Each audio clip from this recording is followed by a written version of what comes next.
uh, meeting is virtually like a family event. Uh, you know, Shankar is very much a part of the Southerner family. He's been a former member and now an honorary member, and more than anything else, he just told me before the meeting, I feel emotionally attached to RCMS even today. I think that deserves a big round of applause. And then we have two new members, so-called new members, who are virtually part of the Southerner family. One is Vijay Menon, who is making his comeback, and Kalpana, very much a part of the Southerner family. So it's a family event. So Shankar actually doesn't need any introduction, but I have to do the formalities. Shankar has distinguished himself on several fronts. Mike. It is said that the world has two categories of people: those who belong to IIT or IIM and the rest of the world. Rotarian Shankar belongs to both IIT and IIM, IIT Chennai and IIM Calcutta. He worked for 5 years with Ponds India Limited, where he introduced many innovations. In 1988, along with wife Sudha, he founded CAMS, or Computer Age Management Services Private Limited. CAMS revolutionized the Indian mutual fund industry by providing a cutting-edge platform akin to a short stock exchange. Under his leadership, CAMS grew to become the largest company in its space in India, boasting a market share of approximately 70%. Today, it stands as one of the largest entities of its kind globally. He has received the Distinguished Alumnus Award from both IIT Madras and IIM Calcutta. The Indus Entrepreneurs Chennai picked him as Entrepreneur of the Year in 2012. I think that deserves a round of applause. Today, he focuses primarily on investing. He also nurtures entrepreneurship and innovation as an angel investor. He actively engages with institutions that foster the spirit of entrepreneurship in India, such as Chennai Angels. He is active in philanthropy too and supports initiatives of the elderly. He helps in endeavors relating to health, education of the underprivileged, and higher education. He is active in public and angel investing and mentoring through Access Investments Private Limited. He is a generous patron of the Rotary Club of Madras South and has supported many of our projects. He is a lucid and compelling speaker. This evening, he will discuss the trend of the exodus or migration of the super rich from India, a trend that has been evident for some years. How does this trend impact the Indian economy? What can we do to arrest or even reverse this trend? Over to Rotarian Shankar.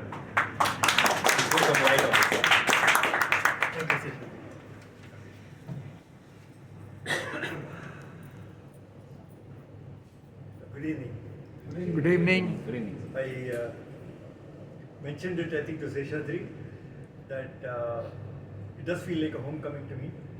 Rotary Club of Madras South has been my home for a long time and it will continue to be so. I have many friends who are in RCM and we meet very often in some social context or the other. They keep trying to tell me what a great place RCM is. And I tell them that they haven't been to RCMS, so that's why they say what they say. I think the warmth, the camaraderie that you find in this club, I rarely see in any social group. So thank you for that. Before I talk about this subject, I wanted to briefly touch upon philanthropy as an act. One of the biggest challenges with philanthropists or donors is the ability of the recipient organization to properly apply the funds that they have received. It's very easy to take money. It's very easy to also spend the money.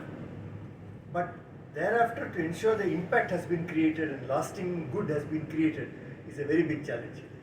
When I first started a few years ago, maybe 5 years ago, I had a thought in my mind that since we are by ourselves not capable of implementing projects on the ground, right? We are just a financial entity. We said we will work with three entities. One of them was RCMS and there were two others. We said we'll work with three people to look at the integrity of the outcomes that come out of whatever money we give them. And we are now down to one, RCMS. Because it has become clear to us in these last 5 years that RCMS applies the donations that it gets in the most, with the most integrity. The outcomes are the best. Whenever I have meetings with the people who come and meet me to talk about the projects, the sincerity is evident. See, the body language speaks of it. And I think that is something to be lauded. And that is the reason that more than anything else, I am so involved with RCMS for that reason. Because you speak my language, you understand what we want. So thank you for that. Anyway, to the topic of the day. So I put a question mark because maybe HNI immigration is taking place. Is it a good thing or a bad thing? Time will tell. I would like to place both sides of the coin before you all. It's a discussion. I don't want to. I have no specific insight on this than anybody else. I did not migrate. I don't know why I would migrate. I don't know why I would come back. So I'm not in that group at all. But I can guess. My son is an immigrant, so I listen to him, what his thoughts are, why he does not want to come back to India. There are other people like him I know. There are people like him. There are people like me at that age, in the 30s, who migrated and who now want to come back. So, you come across a lot of thoughts. Why you migrated and want to come back, why you migrated and don't want to come back, all sorts of people are there. So whatever I speak now is a distillation of what I've heard from various types of people who immigrated, did not immigrated, etc. Next. I don't think migration per se is a bad thing. If you go to Mauritius, or if you go to Maldives, or if you go to many of those Caribbean islands filled with Indians who have, albeit forcibly, migrated there, but still migrated there. Half the population of Mauritius is Indian, of Indian roots. Maldives is Indian roots. So immigration is not a bad thing by itself. The question is, will there be migration going forward from India? Will the recipient countries be so happy to receive Indians as they have been so far? We have to see.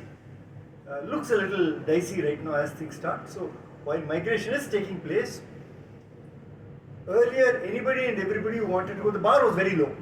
You had to cross very, very low hurdles in order to be able to go. Now I think the hurdles are being raised. It's not that easy to find a willing country to settle in as it was before. Earlier, in my times, people used to go abroad to make a life for themselves. Now you find that people who are migrating are people who have made it big in India and then they want to go. So they are not going abroad to make a life for themselves. They've already made a life for themselves. They can stay here in India for the rest of their lives and have a great life. But they want to go abroad for a variety of reasons, why we will talk about. So, next. So these statistics, in fact, Rotarian Madhu had mentioned in his covering mail itself. The numbers, 7,000, 3,500, in the context of our population, it's not very big. In the context of even the millionaire population in India, it is not. Even in the context of disclosed millionaire population, it's not very big. In the context of actual millionaire population, it's a drop in the ocean. Okay, if you go outside, every person who has a shop here is probably a millionaire. Just the value of his real estate and the value of his undeclared business will definitely make him a millionaire. This is rupees or dollars? This is dollars. Dollar millionaires. But what's a dollar in 10 crores here? It's no big deal. Just ask. So, is it a large number? It is a large number. Is it an alarming number? Perhaps not. That's my perspective on it. Next. So, why do people leave? As I said, one motivation is to make a life abroad. And there are people, donkey route, all that is, what is all that? That is all people wanting to make a better life for themselves abroad. But that is coming down because the enforcement in the foreign countries has become far tougher than it used to be. All legal routes have become very difficult. The illegal routes are also become very difficult. So I suspect that the people who are not in good economic position and they are going primarily to improve their economic position, that is going to be under pressure. But wealthy people going abroad are welcomed by any country. Any country would love to have a millionaire come and stay with them, even if they don't bring their wealth. See, the great thing about India is that the millionaires can go, but their millions cannot go.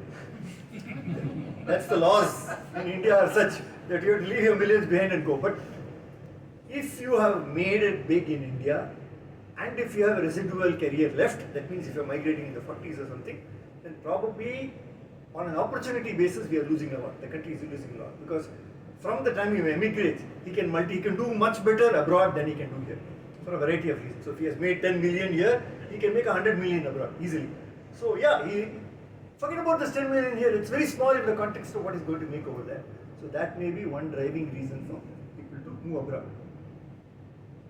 Anybody who has exposure to tax here, all of us have exposure to income tax, some of us have exposure to GST, and I must say in fairness that income tax is not as terrible as it used to be, but GST is really, GST enforcement is really very bad. I mean, I fail to understand how anybody can do this. It's only because we do not know of anything better that we live here and take this stuff. Otherwise, if you had the option of doing something better, you would do something better. So anybody who is globally mobile, and who has felt the tax administrations abroad, who has felt the way you are treated abroad, will definitely want to go abroad. There is the fundamental approach of tax authorities here is that I distrust you and it is for you to prove that you are an honest person. Whereas in most countries, it is I trust you, but if I catch you, I'm going to take your pants off. So that's a different attitude. The attitude starts with trust over there, it starts with distrust over here. I think, I don't know whether we, the public, are at fault in acting distrustfully so people end up distrusting us, or is it that, the reward systems in the tax department are like that. I don't know what the reason is, right? It's a very long and complicated solution to be found, if at all. But the reality is that the way governments deal with people here is very bad. People deal with the people of the lower strata who are the takers, so to speak, in the big picture. They treat them very well. They get all sorts of freebies and etc. etc. They are socially very backward. They deserve it, but they don't face the wrath of the tax enforcement. People in the middle class are the ones. Middle means from say upper salaried people to small businessmen and so on. This is the category where you have some amount of wealth, enough to attract the attentions of the tax authorities, but do not have enough clout to defend yourself. You can't hire big lawyers and so on. And then you get the super people who have these great lawyers and so on, so they are again immune. So this middle category really faces the impact of bad governance, so to speak, or lack of ease of doing business. Clearly the lifestyle abroad is better. If you go to Dubai, if you go to any of the large Western countries, whether it's air quality, all those are definitely better. And this I can tell you from personal experiences that my son came and lived here for a couple of years. He thought maybe he would come back here for good, but it just didn't work out. I mean, his children kept having health issues. He attributed it to quality of air, quality of water, etc., etc. So finally they went back. And it is true, if you go and live in, say, London or something, in spite of all the traffic you see on the roads, the air quality index, which is a number, it is not a guesswork, it is a number, is far lesser than the air quality index in Chennai, which is a less polluted city. If you go to Delhi, you're basically living in some sort of smog oven. So air quality and environmental factors are certainly very important to a globally mobile person.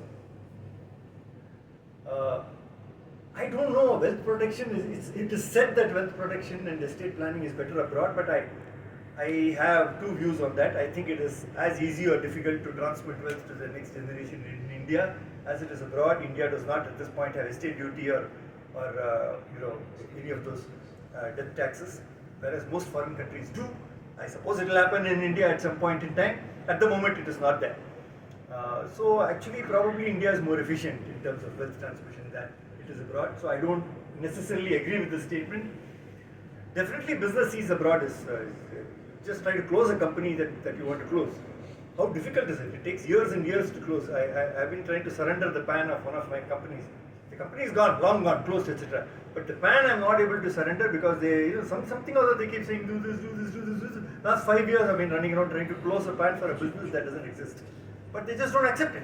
You have to keep on filing the returns saying no income, otherwise they'll send you a note. these things I just can't understand why people do these things. Such a simple thing to do. So collectively, if you look at all of these, okay, and look at the admitted positives of India, right? That you are an Indian after all, your social roots are in India. I know all of you, I know many more people like you. What would a person like me do going and sitting in Dubai or something? I would feel totally estranged. I would have nobody to talk to.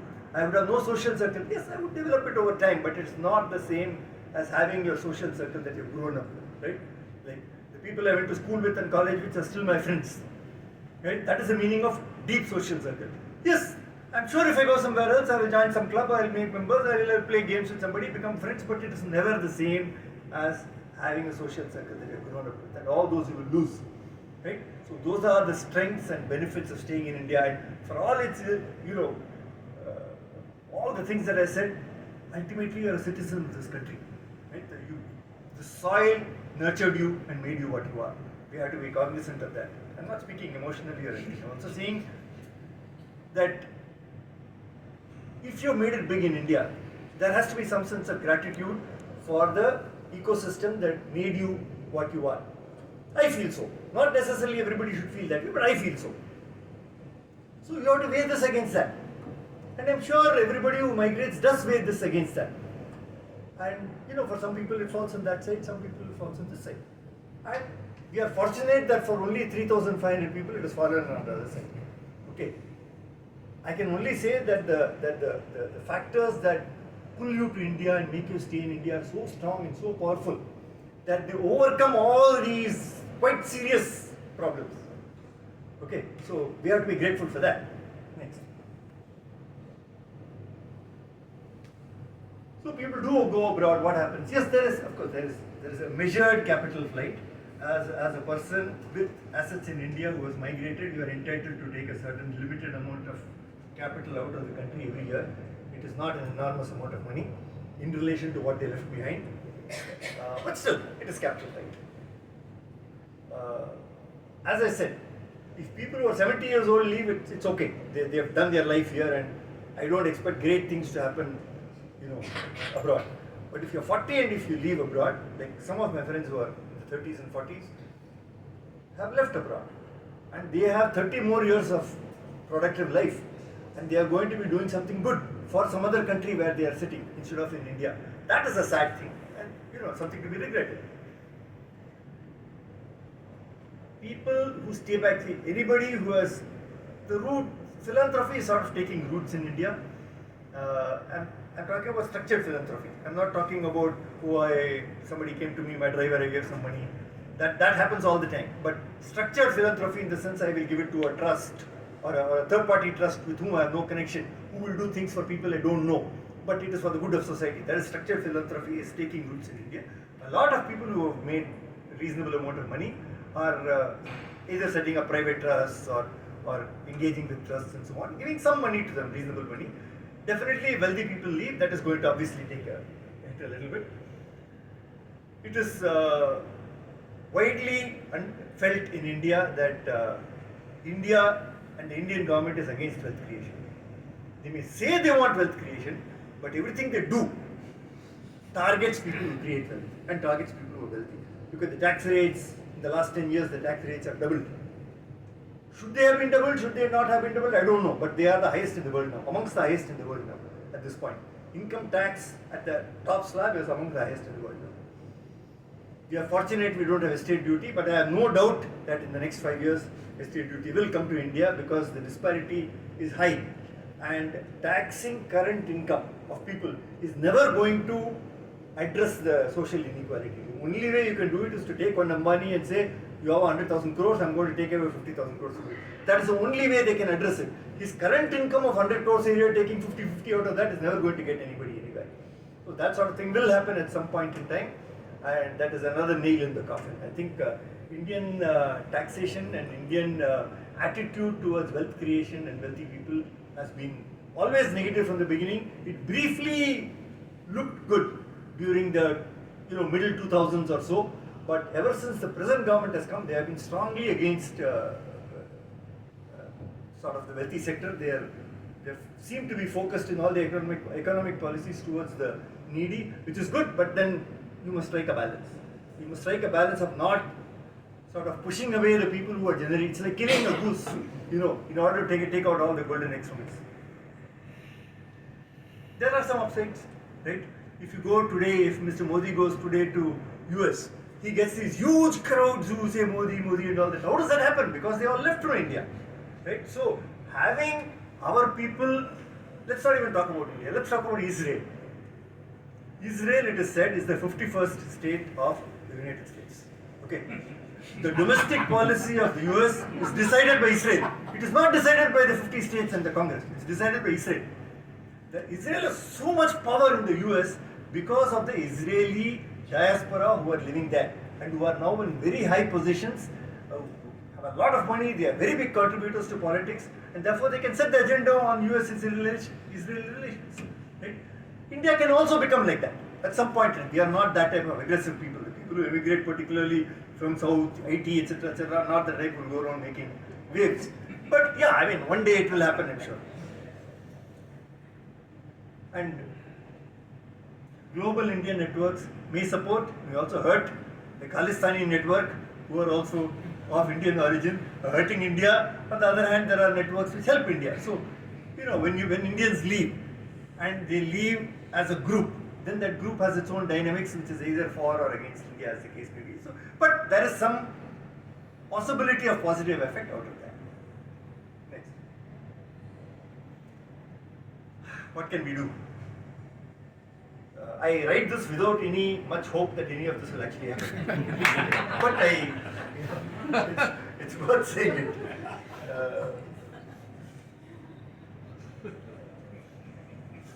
See, India has the greatest rate of change of taxation and the greatest amount of look-back tax policies in the world. Okay, you can never file a return and say it is correct. Okay. You can file a return, they can scrutinize you, and then 3 years later they'll come scrutinize you and say, I don't agree with that fellow did, no, you pay me. So you can never be certain of tax. Okay. You can never be certain of the stability of tax, you can never be certain of what you have done is right or not. There is no sort of guarantee, black and white over there. That has to change. Okay.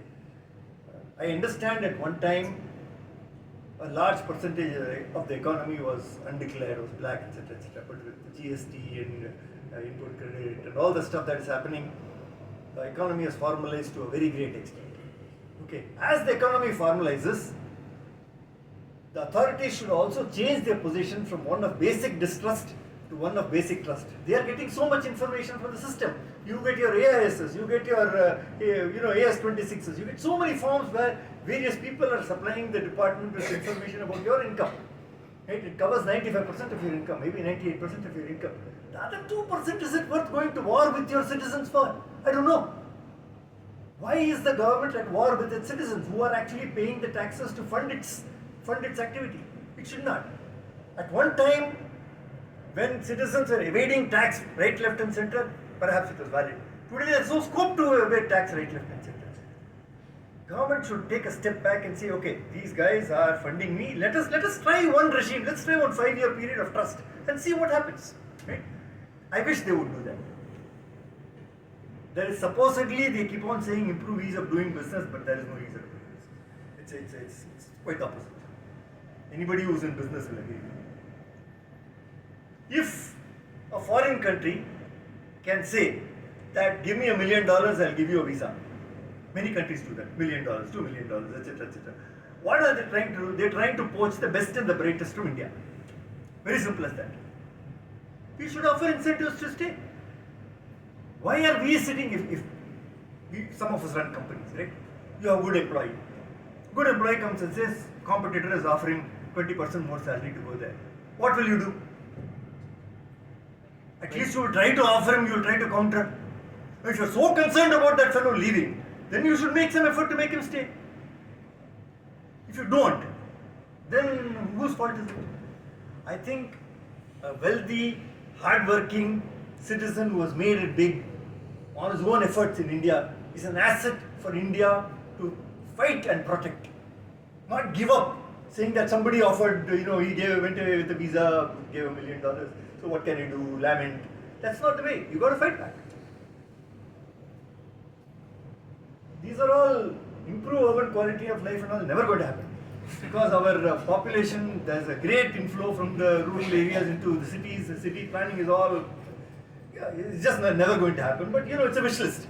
Maybe my great grandchildren will see some nice, well designed cities somewhere. And again, a pro-wealth, pro-growth narrative cannot happen in India for the simple reason that India is a democracy. The votes lie with the people who do not have the money. There are no votes with the people who have the money. So therefore the government does what it does. It's a very simple, straightforward equation. If every rupee of wealth had a vote, instead of every citizen having a vote, things would be totally different. Okay, but that is not desirable also. If you are saying that every guy who lives has a vote, whether he is productive to the society, whether he is not productive to the society, then that is what you will expect. Ayn Rand's book, if you people have read it, is along the same principles. I don't want to go to the extremes that she has said, but there is something to be said for recognizing hard work, for recognizing industry, for recognizing people who make India what it is. Okay, and not just run after votes all the time. So, once again, I know this is being recorded and you'll probably put it on YouTube, so I'll probably get a notice from somebody at some point. But please edit those portions. Anyway, I wanted to leave this discussion open.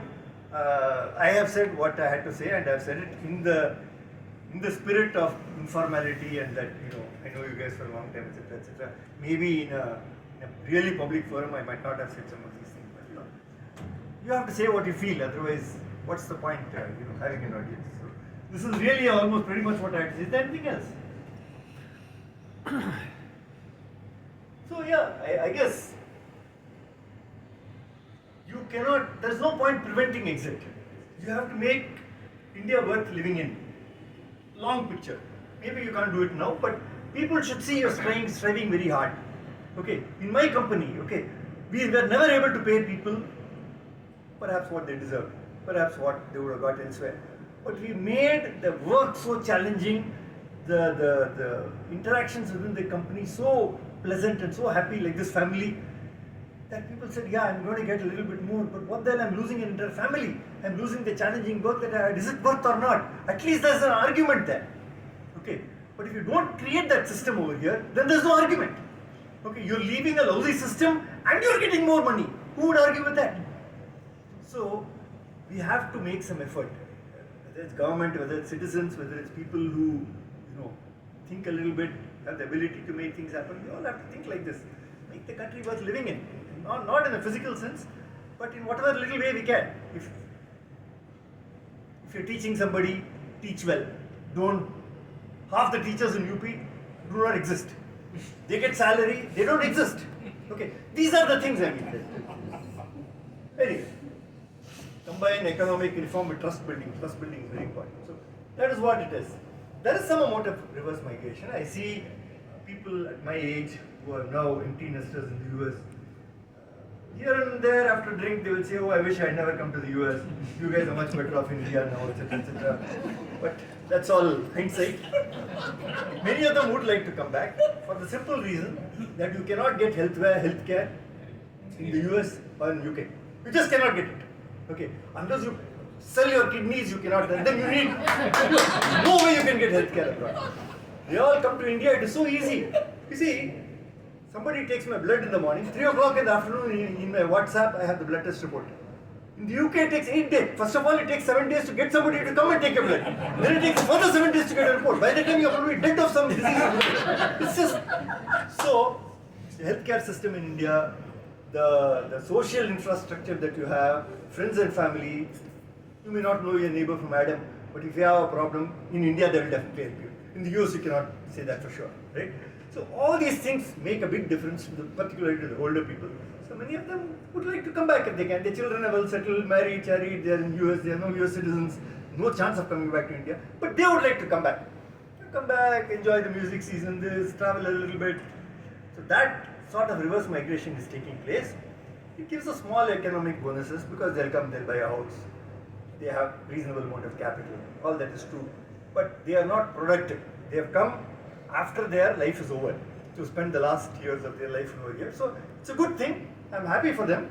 But I would much rather somebody in the 40s came here and created, jobs, created companies, created wealth over here. That presently does not look like it's happening. So that's why we are. Thank you.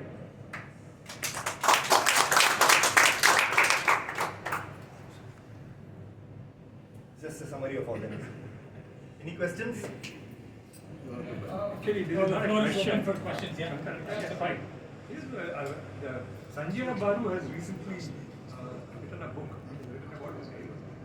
Secessionist of the successful. Must be aware of it. Which deals exclusively with this topic of